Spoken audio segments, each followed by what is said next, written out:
Close your eyes for a moment and imagine your heart in silence. Nothing else matters right now. Not the overdue bills, not the deadlines, not even the unanswered questions that have echoed inside you for months. Only the invisible sound of your breath and the space it fills in your chest. Maybe you're here because something inside you is tired of pretending to be strong. Maybe deep down, a part of you is whispering, "I don't know who I am anymore." And that confession, even in silence, is one of the purest ways to reconnect with your soul.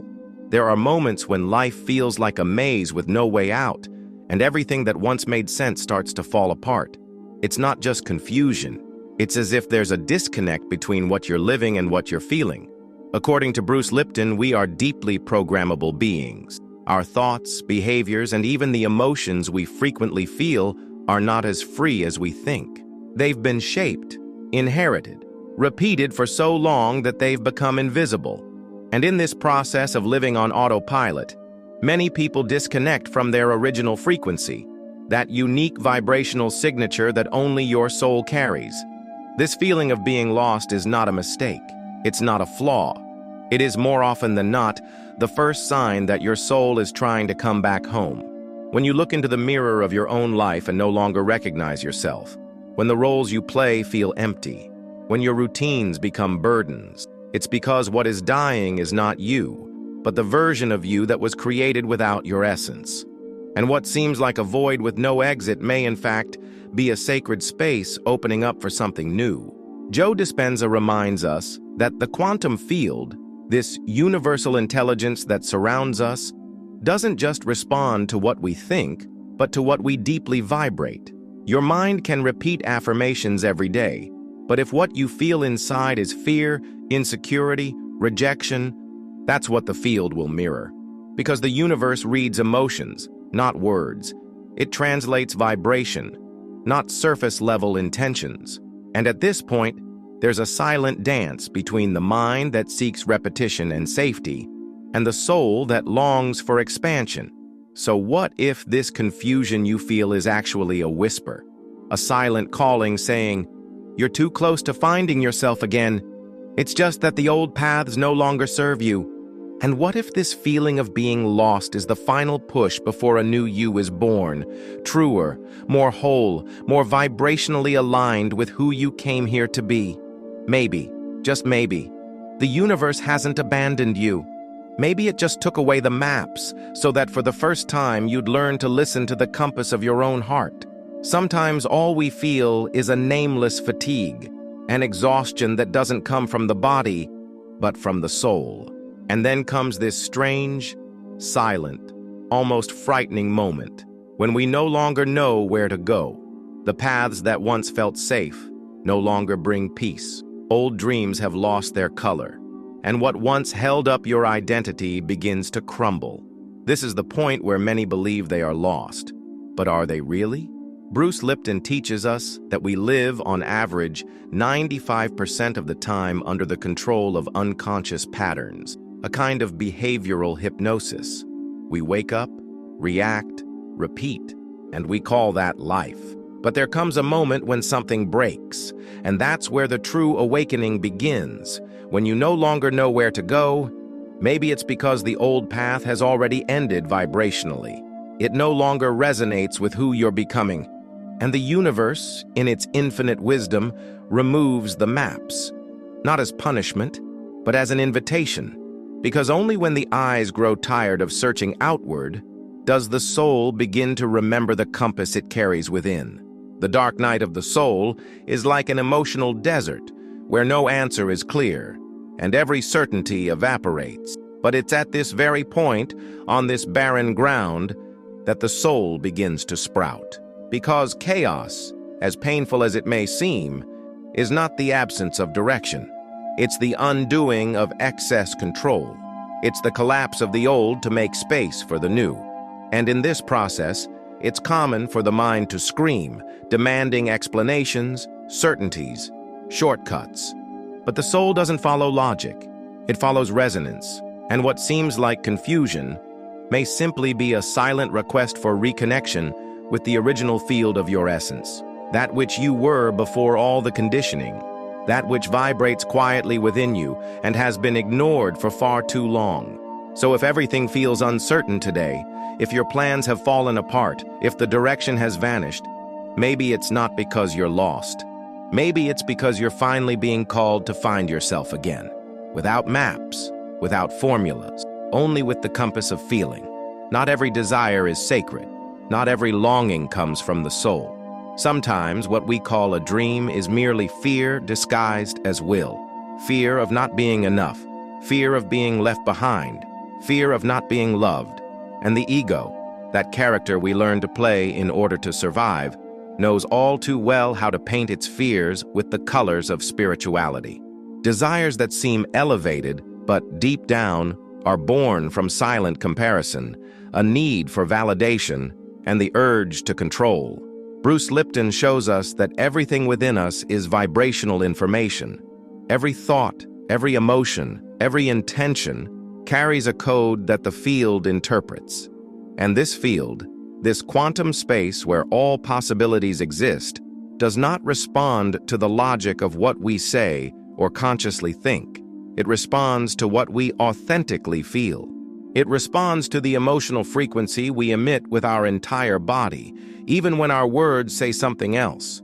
That's why so often we ask for a different life, yet we vibrate scarcity. We desire love, but vibrate lack. We seek peace, but nourish habits of anxiety, judgment, and excessive control. The mind, trained to survive, craves speed. It confuses urgency with purpose. It wants ready answers, clear steps, guarantees. But the soul doesn't shout. The soul whispers.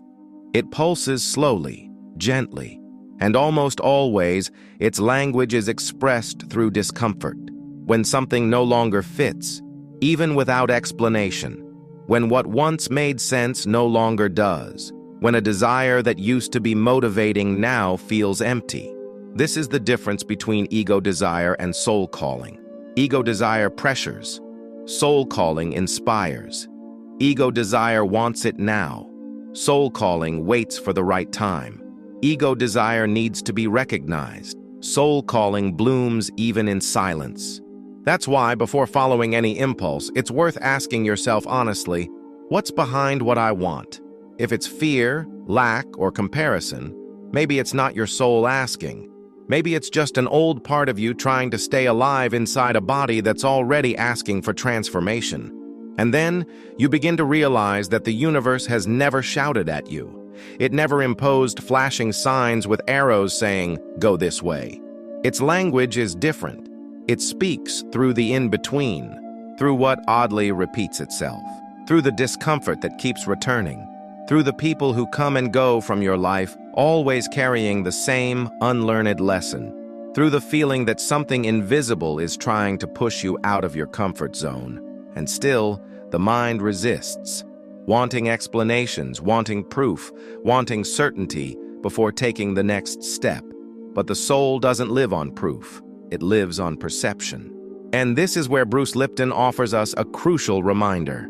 The environment you live in, the people you connect with, the emotions you feed, all of these can activate or silence the genes that shape your reality. Not just your physical health, but your vibration, your ability to manifest, your connection with your essence. What we call coincidence might actually be the field trying to guide you to a new level of awareness. What seems like a delay might be protection. What looks like chaos might just be a higher frequency dismantling what no longer resonates. But to perceive these signs, you need to detox your gaze, because a conditioned gaze only sees what it has learned to recognize. And most of us were taught to perceive the world only at the surface, by what is visible, what is tangible, what fits into familiar logic. However, your mission will not be revealed on the surface. It is buried beneath layers of distraction, urgency, self-demand, inherited patterns that have pulled you away from yourself. The invisible speaks to you all the time, but you only hear it when you quiet the noise of what you've learned to call reality, when you allow yourself to slow down, to observe, to feel, when you choose to trust that something greater is orchestrating every detail, even the ones that feel like mistakes, even the ones that hurt. The guidance you seek is right there, in the in-between, in the subtleties, in the repetitions, in the mysterious closures, in the beginnings that make no logical sense, because the universe doesn't send answers out loud, it sends frequency. And to hear that frequency, you must learn to listen with your heart. There is a silent compass within you. It has never stopped working. It's only been muffled by the noise of the world, by the commands of the mind, by the traumas still echoing in your body. But it's there, and it can be reactivated, not with complicated formulas, not with empty promises, but with presence, with true intention, with small gestures that restore the connection between you and your own essence. Reactivating the soul's compass doesn't require grand rituals. It requires emotional consistency, and you can begin now with 3 simple movements. The first is to breathe as if you're returning home, not just pulling in air, but inhaling as if calling your soul back into your body, as if every cell hears the call and says, "I'm here," because breath is the bridge between the invisible and the visible, between spirit and flesh, between what is felt and what is lived. The second is to be still as one who honors the invisible, to silence not only your surroundings, but the thoughts screaming inside, the judgments, the what-ifs, the shoulds, the I can'ts. And in that space of quiet, open a sacred place to listen to what only the heart can translate.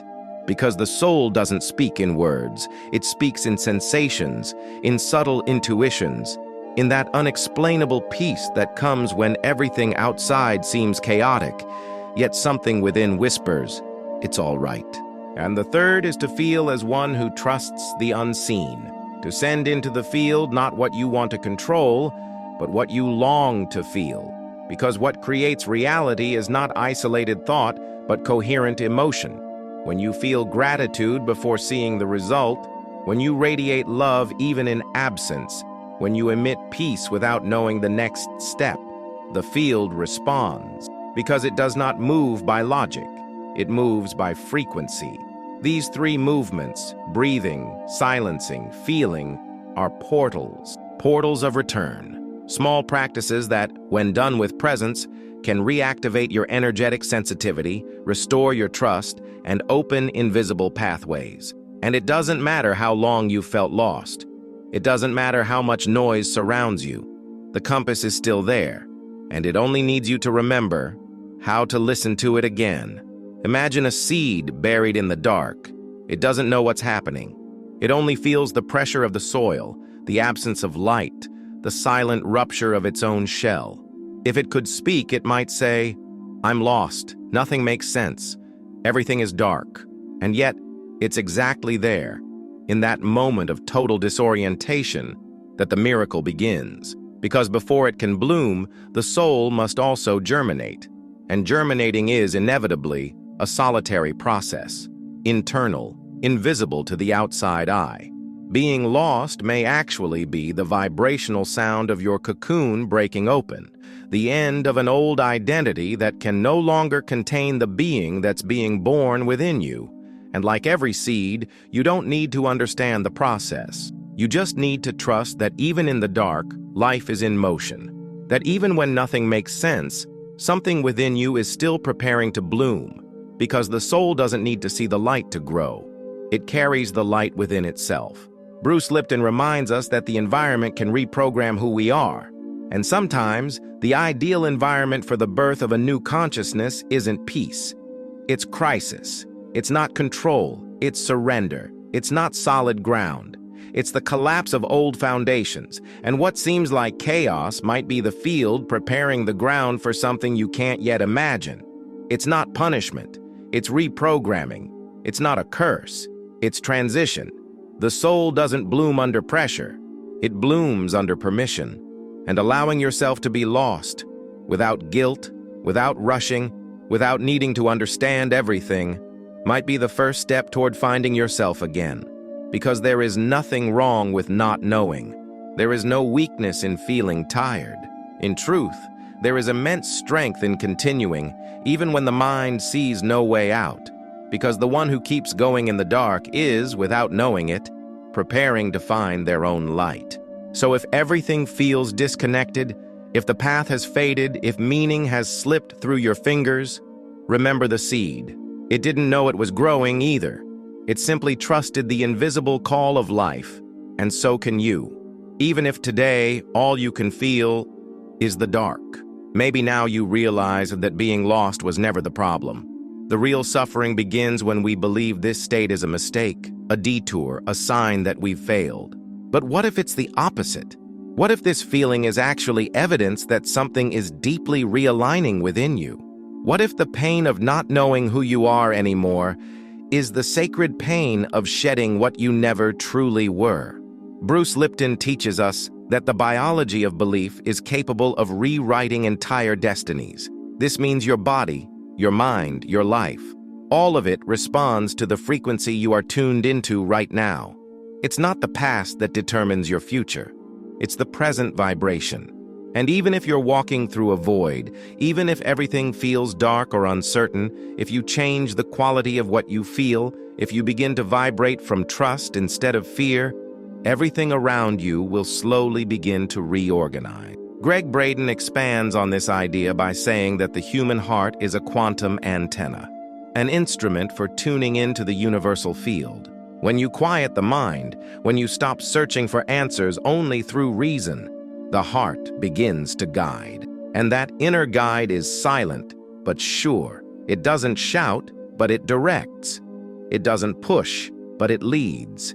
It doesn't promise instant results, but it holds the truth of the process. You are not alone. The universe hasn't abandoned you.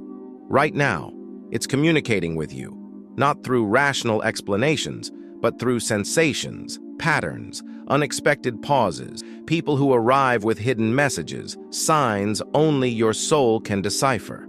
And to hear them, you don't need ready-made formulas. You need presence. You need trust. You need to remember that what silently vibrates within you is, and always has been, more real than any noise outside. The road may seem empty, but that doesn't mean it's not leading you somewhere. It could be that, for the first time, you're moving away from all the wrong paths. And if that's the case, being lost was never being without direction. It was simply the deepest way the universe could remind you what you're looking for was never out there.